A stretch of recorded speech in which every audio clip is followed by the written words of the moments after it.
system. And when you go back over a period of years, you can see we've gone through one reform after another. It seems to me that we really need to stick with the track we're on now, but it needs to be a partnership.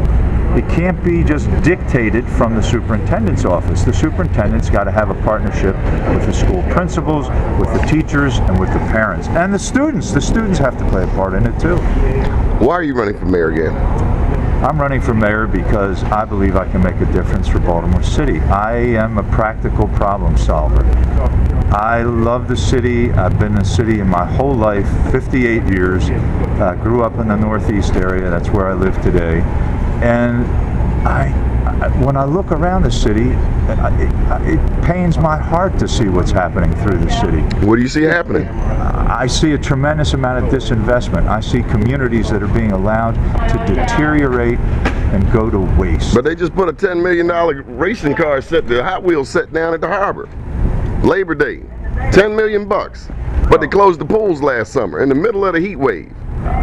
I hope that the Grand Prix turns out a success for the city. I do not like the way the downtown Baltimore looks. Our inner harbor looks like a prison camp. I think it was tragic that they removed all those trees and they did it without the proper permits. So you don't get me started on the Grand Prix, that's another whole issue. But you're absolutely right. Our priorities are askew. We already know from surveys that have been done that we have more police officers than most cities do compared to our population. And yet, we're hiring more police officers and we're reducing services at rec centers. That doesn't make any sense to me. We need to have a balance in this city. And it isn't just keeping rec centers open. Rec centers weren't necessarily doing the best job before. You know, if you close a rec center on the weekends, that doesn't make any sense. The rec centers need to be open when the kids need the rec centers. Well, I think that happened under Mayor Smoke. A lot of them went to the PAL centers. You know, the funding had changed. That's probably the one thing I was most disappointed under the Kirk Smoke administration. But I remember the rec centers helping to save a lot of our lives. Easterwood Park, Easterwood Rec, Lillian Jones, Chick Webb, these recs were open on the weekends. They were home away from home and kept a lot of us out of prison. Absolutely. When I was in junior high school, my brothers and I spent a lot of time at the Hamilton Recreation Center.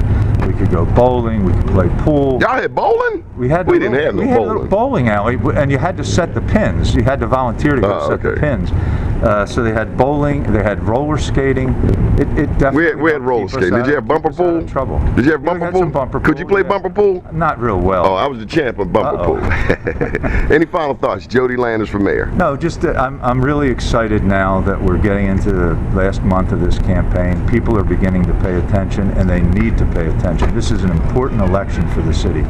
This is going to determine where our city is headed for the next 4 years, and we don't have 4 years to waste.